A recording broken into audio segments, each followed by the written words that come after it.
Vivimos rodeados de aparatos eléctricos, equipos de música, lámparas, ordenadores y teléfonos. Y nadie ignora la intranquilidad que existe en la sociedad sobre los posibles efectos nocivos de las ondas electromagnéticas sobre la salud. Y no digamos el miedo que imponen los cables de alta tensión que cruzan ciudades y campos. Se oyen comentarios alarmantes sobre los microondas y teléfonos móviles que ya hemos perdido la cuenta sobre la cifra que alcanzan en el mundo. Es evidente que los seres vivos dependemos en gran medida de las ciencias físicas de nuestro mundo. La propia Organización Mundial de la Salud ha tomado cartas en el asunto y desde hace unos años, junto a la comunidad científica, pretende aclarar los efectos electromagnéticos sobre la salud.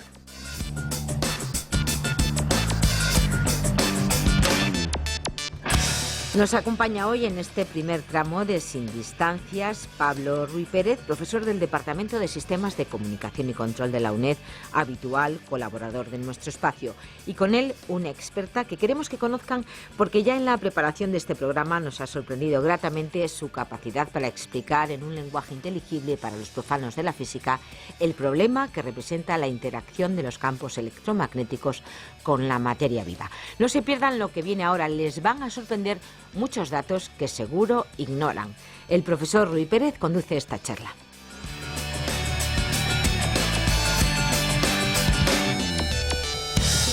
Bueno, para introducir el tema de hoy, pues debemos comentar que en la era actual de las telecomunicaciones, el espacio que nos rodea se ha convertido en el canal que más tráfico de información soporta. Hoy en día no existe rincón del planeta al que no lleguen ondas electromagnéticas procedentes de algún sistema de comunicación. Cada vez en las comunicaciones empleamos señales de frecuencia más elevada que requieren mayor número de antenas y de mayor potencia, y sobre todo esto es un problema especialmente grave en los espacios urbanos.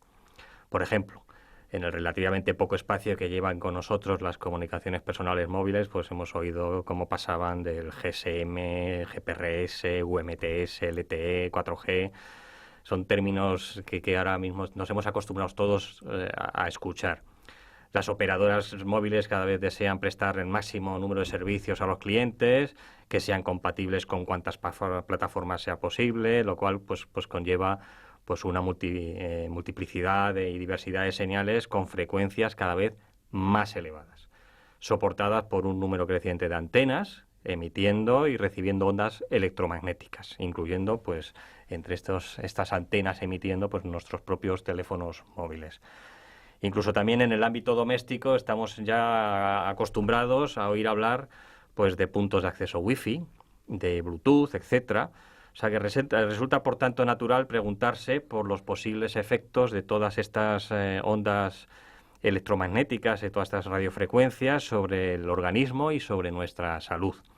Y precisamente para eso, para que nos hable de este interesante tema, pues hoy hemos invitado a María Cristina Escobar.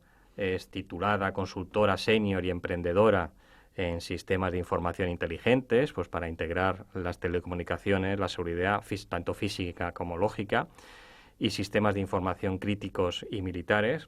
Ahora esto se llama PESIM. Incluso recientemente precisamente la hemos invitado a participar en las jornadas técnicas del máster en comunicación, redes y gestión de contenidos, con una ponencia en la que nos habló pues de un caso práctico de despliegue de redes inalámbricas. Esta ponencia, por cierto, está disponible actualmente en canal.uned.es. Bueno, pues buenos días, Cristina.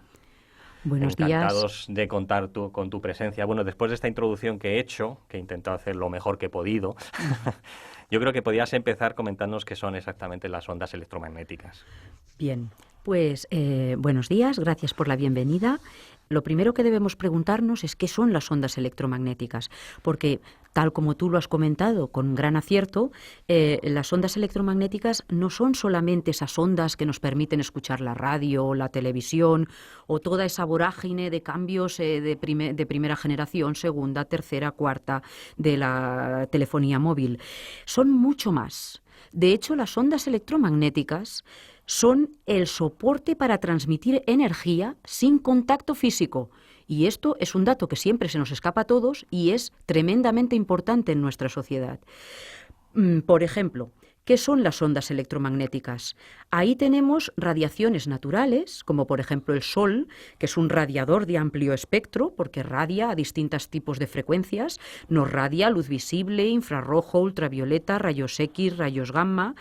Y también tenemos radiaciones electromagnéticas artificiales, por ejemplo la televisión, los microondas, los sistemas de wifi, la telefonía, mandos a distancia, O etcétera. sea, todo eso son ondas electromagnéticas, ¿no? Correcto, y no nos quedemos ahí. Pensemos que también muy importante es hablar del radar y del sonar, que a pesar de que no forman parte de nuestra vida cotidiana, resulta que luego veremos que son muy nocivos para la vida de los seres vivos. De hecho, está probado que impactan sobre cetáceos y sobre las aves. No está probado 100%, pero es evidente el impacto de estas ondas sobre los seres vivos. ¿Conocemos entonces los efectos de estas ondas electromagnéticas en los seres vivos? Los conocemos en cierto grado, porque de hecho la Organización Mundial de la Salud sí que ha llegado a hacer un comunicado en mayo del 2011 concretamente, califica los teléfonos móviles, los terminales, no las antenas, como posiblemente cancerígenos para humanos en el grupo 2B. Esto es, que el riesgo de padecer un glioma por una exposición a largo plazo aumenta entre 1,3 y 3,2 veces. Ya. Bueno, también has estado hablando de ondas electromagnéticas de origen natural. Yo creo que sí que se sabe el efecto, ¿no?, de esas ondas electromagnéticas de origen natural, por ejemplo, el sol, el radio ultravioleta en la piel, etcétera, ¿no? Efectivamente. No tomamos en exceso el sol por las radiaciones ultravioleta y los infrarrojos porque nos queman. No acostumbramos a meter el gato en el horno microondas porque sabemos que lo podemos matar. Sabemos que tener los ojos abiertos... Bueno, hay gente que sí lo mete para secarlo. Efectivamente, pero por eso ya en los manuales se ha exigido poner que no hay que poner un gato en el microondas, porque como no lo ponía, todavía denunciaron a la empresa propietaria del microondas. Entonces, sabemos, por ejemplo, también que simplemente tener los ojos abiertos en condiciones normales no es peligroso. Y en cambio nuestros ojos están siendo las antenas que reciben el espectro de frecuencia del visible. Efectivamente. Entonces, también sabemos que no conviene realizar muchos rayos X, no convienen muchas resonancias magnéticas, porque aumentamos nuestro peligro de cáncer, y esto es conocido y sabido por todos. Otro ejemplo claro, los rayos gamma liberados por energía nuclear son mortales. Las bombas atómicas, el incidente de Chernobyl, pues es por todo sabido que la radiación de rayo gamma es de las más peligrosas que ahora mismo existen. Entonces, estamos rodeados completamente por ondas electromagnéticas. Entonces, bueno, la pregunta ahora evidente es ¿por qué unas nos afectan y otras no? ¿O por qué unas nos afectan más y otras nos afectan menos? Efectivamente. Para responder a esta pregunta es preciso responder a una nueva pregunta. ¿Qué somos nosotros? Nuestra biología, nuestra bioquímica, se pueden explicar como interacciones electromagnéticas. De hecho, la célula es nuestro ladrillo fundamental, es el resultado del acoplamiento electromagnético de moléculas orgánicas mediante enlaces químicos que a su vez son el resultado de interacciones electromagnéticas protón-electrón. Entonces, en definitiva, nosotros somos interacciones electromagnéticas, con lo cual, dependiendo de las interacciones entre las ondas electromagnéticas externas y las nuestras propias, que ya hemos visto que somos interacciones electromagnéticas, unas nos afectarán y otras no. Entonces lo que tú acabas de introducir, ¿cómo interaccionan nuestras ondas electromagnéticas con las que provienen de sistemas externos? Pues bien, ¿cómo vamos a analizar la interacción? Lo que vamos a analizar es la interacción fotón-célula. Y me vais a permitir que ponga un ejemplo simpático con los Angry Birds. Vamos a ver, por ejemplo, que el fotón sería el Angry Bird y nuestra célula sería la construcción que derriba el Angry Bird. Entonces, llegados a este ejemplo simpático, pues en el caso de las radiaciones ionizantes, el Angry Bird logra destruir la construcción. Te voy a parar. ¿Qué son radiaciones ionizantes? Bien, las radiaciones ionizantes son aquellas que hacen que la célula o nuestro ADN se vea alterado y que lleguemos incluso a destruirlo. Pues por eso yo ponía el ejemplo del Angry Bird. Volvemos al Angry Bird. Primero introduzco la idea del Angry Bird y ahí entenderemos luego todo. Imaginemos que tenemos un fotón que es la radiación electromagnética, que impacta contra nuestras células, contra nuestro ADN. El Angry Bird es el fotón. Y nuestras células, nuestro ADN, lo que van a ser la construcción que va a derribar el Angry Bird con un objeto contundente que va a ser lanzado a una cierta velocidad. Entonces, ¿qué ocurre? Nuestras ondas electromagnéticas, nuestro Angry Bird, nuestro fotón, puede llegar a destruir la célula o no destruirla. Cuando la destruye, estamos ante radiaciones ionizantes, y cuando no la logra destruir, estamos ante radiaciones no ionizantes. Pero llegados a este punto, es que es muy importante explicar que aunque no destruya la célula y el ADN, hay un impacto, que suelen ser impactos térmicos normalmente, pero aunque no lleguen a causarnos problemas evidentes como la radiación gamma, la acumulación de este impacto térmico a lo largo del tiempo y a largo plazo, este impacto no es conocido. Necesitamos mucha más investigación para saber el impacto real que esto tiene.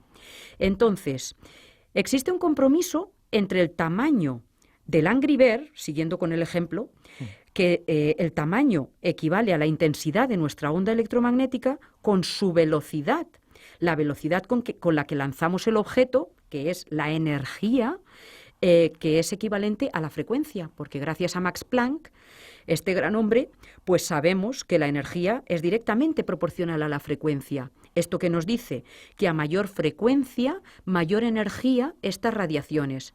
Pero si nosotros, por ejemplo, tenemos un Angry Bird de un tamaño muy grande, con una intensidad de onda muy grande y su velocidad, su frecuencia es muy pequeñita, por muy grande que sea, nuestro efecto no va a ser notorio. Y tenemos el ejemplo contrario, un Angry Bird muy pequeño, una energía electromagnética, una intensidad de onda electromagnética muy pequeña, pero en cambio una frecuencia muy alta. Aunque el Angry Bird sea pequeño, si la velocidad de impacto es muy elevada, pues esto va a provocar que tengamos impactos en nuestro ADN y nuestras células, ya que nosotros también hemos visto que somos interacciones electromagnéticas. Ya veo que nos queda muy claro entonces por qué unas ondas electromagnéticas sí nos pueden afectar y otras menos. Vamos a dejarlo en menos. Exactamente. Y la pregunta entonces sería, pues, ¿cómo se investiga? ¿Cómo se hace este tipo de investigación? Pues para conocer el impacto de estas radiaciones, estas interacciones de las ondas electromagnéticas, que en principio pues no causan roturas en el ADN, o las células no destruyen la célula, pero sí pueden tener un efecto acumulativo. ¿Esto cómo se investiga? Pues será una investigación evidentemente a largo plazo. Efectivamente. Esto es lo que debiera ser. Y eso es lo que vengo a explicar aquí hoy en la radio, que es lo que no es. Y para empezar, se puede decir fácilmente, porque GSM tiene escasos 15, 20 años de vida. Entonces, una investigación a largo plazo pues necesita tiempo.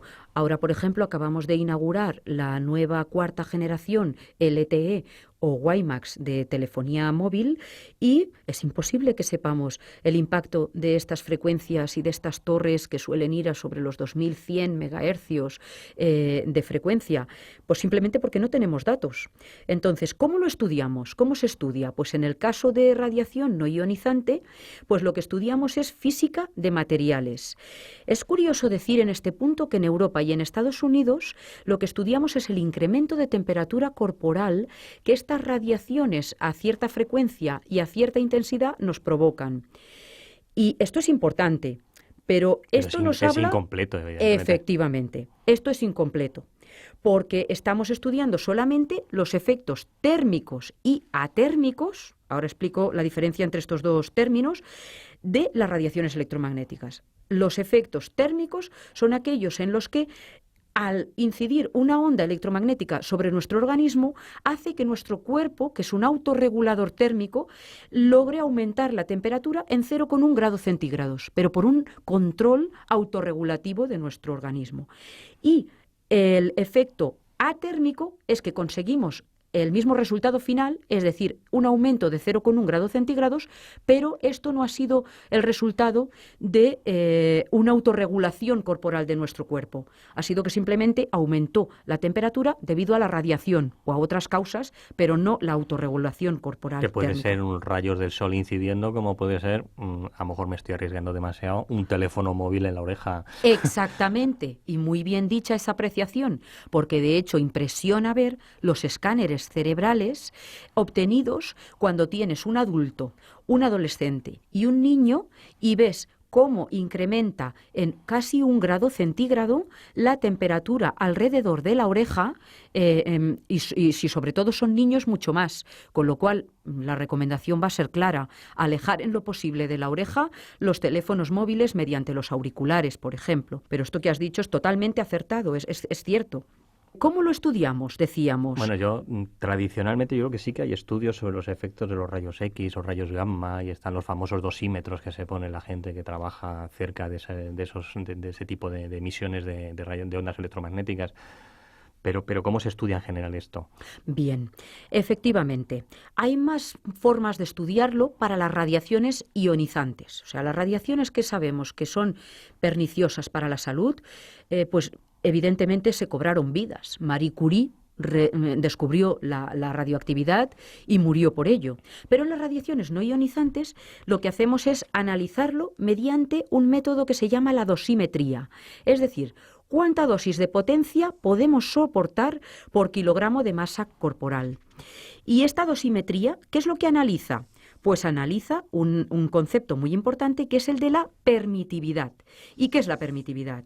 Pues la interacción entre las ondas electromagnéticas externas con las ondas electromagnéticas propias nuestras del material, que en este caso, como no podemos analizarlo en los seres vivos, se utilizan simuladores de material que se llaman fantomas, que son simuladores que reaccionan igual que lo haría un ser vivo ante esas ondas electromagnéticas, o si no directamente sobre cuerpos muertos, porque estamos hablando que se estudia como física de materiales, con lo cual ya estamos diciendo que hay muchos otros impactos que no son estudiados, como por ejemplo el metabolismo, el impacto hormonal, el impacto sobre el sistema nervioso central, que por ejemplo es curioso, en Asia, que sí han recibido el impacto de radiaciones muy fuertes ionizantes, como las bombas nucleares de Hiroshima y Nagasaki, pues sí, lo primero que utilizan no es el aumento térmico, sino el impacto sobre el sistema nervioso central. Y eso no se está realizando en Europa y en Estados Unidos.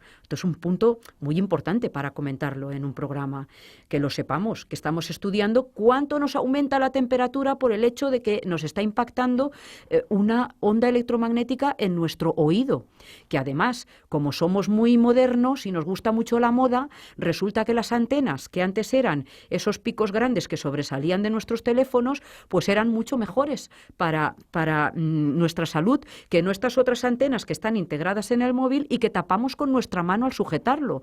Si nosotros... lo que obliga a emitir con mayor potencia, Correcto. ¿No? Correcto, perfectamente, porque nuestro teléfono móvil está enviando señales constantemente dónde estoy, a la torre más próxima, para que la torre más próxima haga un cambio de una torre a otra con el fin de darnos la señal a la mayor potencia posible. Ante duda de una torre u otra, el sistema telefónico nos ofrecerá la de mayor potencia. ¿Esto qué implica? Que nos están radiando siempre a la máxima potencia. Y si nosotros tapamos la antena receptora y emisora de nuestro móvil, pues estamos aumentando la potencia que está llegando a nuestro cerebro y a nuestra oreja. Bueno, en este punto debería de comentar una curiosidad a los que nos están escuchando. Cristina nunca se la verá con un teléfono en la oreja. Ni en una oreja, ni en la oreja, ni cerca. Ni cerca, ni se lo va a poner con una funda en un bolsillo, etcétera, etcétera. No, eso es verdad. En casa del herrero, cuchara de palo, como decimos en España, pero es así. Por ejemplo, otro caso muy claro, el wifi que tenemos todos en casa. Tenéis que tener presente que los sistemas de wifi están yendo cada vez más a frecuencias más altas, frecuencias más energéticas y frecuencias más peligrosas, por lo tanto. Entonces, tenemos que procurar dejar los sistemas de wifi apagados por la noche, porque es que si no, estamos radiándonos. El otro día en mi domicilio estuve observando y vi que mi punto de acceso emitía con 2 frecuencias. 2,4 y 5, ¿es posible? Claro, porque hay varios sistemas homologados de transmisión de Wi-Fi. Está, de hecho, en los estándares, pues ahora mismo creo que hay 5 los más normales: el sistema A, el B y el G, y cada uno transmite a frecuencias diferentes. Consigues mayores velocidades, efectivamente, con mayor frecuencia, pero también supongo que será una radiación un poquito menos saludable. Efectivamente, si es que la fórmula es clara.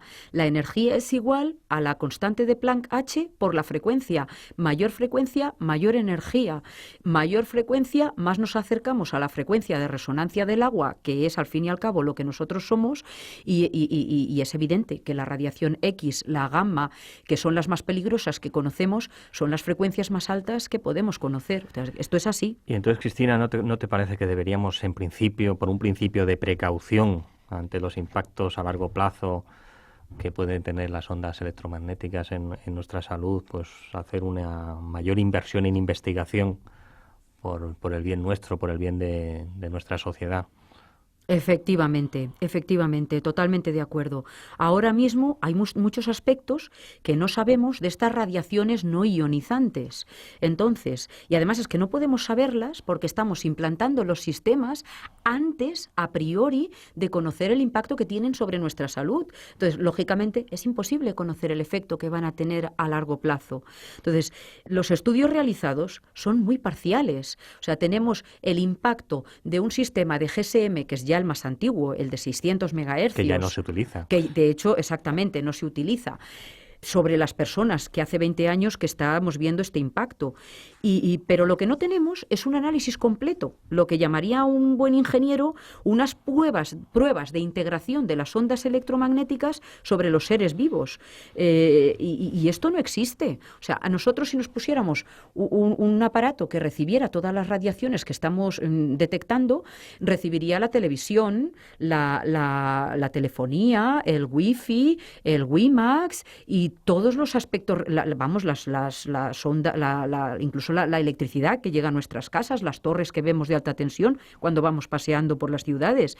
Y todo esto, la suma del impacto... Que, por cierto, ahora se ha puesto de moda enterrarlas y creo que no es una buena solución desde este punto de vista, ¿no? Efectivamente, y eso es lo que hace no saber correctamente las cosas. Pues, en primer lugar, por cerrar el tema anterior, no hay ningún estudio que nos hable del impacto de todo el sumatorio de todas estas frecuencias en conjunto sobre los seres vivos. Pero ahora, yendo al punto que tú me comentas con gran acierto, resulta que tenemos el impacto visual de unas torres de alta tensión y queremos soterrarlas. Pero esto no es útil, porque mientras en altura tenemos 4 metros desde las torres hasta nosotros, en tierra las tenemos apenas a 1 o 2 metros y las tenemos en lugares donde también tenemos otros conductores que conducen la electricidad, con lo cual estamos potenciando mediante el cobre, que sabemos todos que circula debajo de nuestras ciudades, estamos aumentando mucho más la radiación. Y en cambio, la potencia disminuye con R al cuadrado. Es decir, que con la distancia al cuadrado. Con la distancia al cuadrado, efectivamente. Y entonces, si la tenemos a 4 metros, nos impacta menos que si la tenemos a 2. Y encima, a 2 soterrada, está acompañando a muchos cables de cobre que son conductores. Entonces, tenemos muchas ideas erróneas. Esta es una, pero también hay muchas más, que las tengo por aquí apuntadas. Por ejemplo, los rayos cósmicos. A que a nadie se nos ocurre pensar que los rayos cósmicos pues, son muy nocivos para nuestra salud. Pues los rayos cósmicos, cuando vamos en avión, nos están impactando. Y ahora os voy a comentar. Los rayos cósmicos son mucho peores que toda la telefonía móvil de la que estamos hablando aquí. O, por ejemplo, todos pensamos que la torre de la telefonía móvil, cuando la vemos y está en una casa, todos pensamos que, uy, qué mala que es la torre de telefonía móvil. Pues no, falso. Lo más peligroso es el terminal, porque nos lo estamos metiendo en nuestra oreja. Y la dosis que nos estamos introduciendo es mucho más continuada y continuamente. Entonces, hay que tener cuidado con estas cosas. Muy bien, Cristina. Bueno, pues yo creo que para ir terminando, Si quieres, nos das alguna recomendación, alguna petición. Yo creo que también podíamos formular desde aquí a los responsables, nuestros responsables, los que nos gobiernan, en el sentido de hacer peticiones, que se investigue efectivamente de forma correcta y eficaz este tipo de efectos. Si quieres, nos haces un pequeño resumen. Sí. Pues me parece perfecto. Yo, de hecho, lo que quisiera pedir es que cuando se realicen las regulaciones, que se revisen muy bien los umbrales de potencia máximos permitidos, porque a mí me parece, como ingeniero, una casualidad muy grande que los niveles máximos de potencia permitidos en las legislaciones coincidan con los niveles de potencia máximos radiados por los proveedores de los sistemas radiantes. Y a mí, si más no, esto me parece ligeramente sospechoso. Entonces, yo pediría, por favor, que no se aumenten las potencias permitidas sin estudios que medien o que fundamenten el por qué estas radiaciones están siendo permitidas, porque sin ir más lejos, tengo dos contrarregulaciones que no me parecen muy serias. Por un lado, la Organización Mundial de la Salud nos está diciendo que en junio del 2011 nos dijo que queda confirmado que la radiación de telefonía móvil aumenta entre un 1,3 y un 3,4 la probabilidad de padecer gliomas, esto es, cánceres, en los seres vivos. Esto por una parte.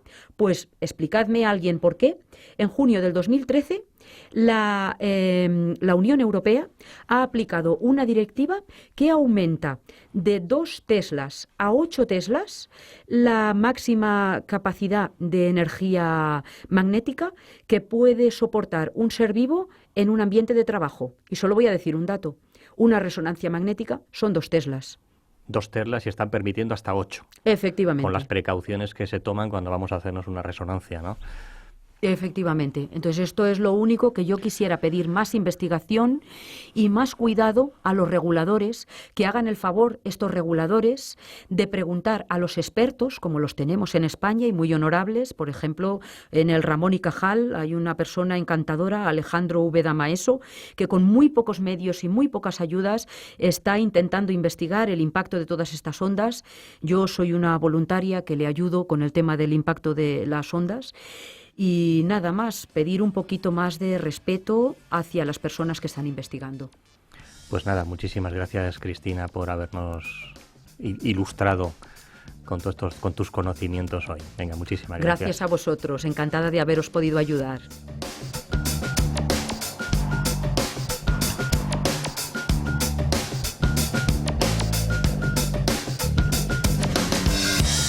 Bien, pues con estas últimas impresiones nos quedamos. Más investigación y más cuidados. La comunidad científica y los responsables políticos deben tomar cartas en este asunto tan serio que atañe directamente a nuestra salud e intentar concienciar a la población sobre los posibles perjuicios derivados de la utilización indiscriminada de las nuevas tecnologías, cuyo potencial innovador no debe verse oscurecido por efectos colaterales nocivos que posiblemente puedan ser solventados con los medios necesarios. Y a nosotros, la sociedad, corresponde esta demanda para que se adopten directrices y normas prácticas para la comunidad internacional.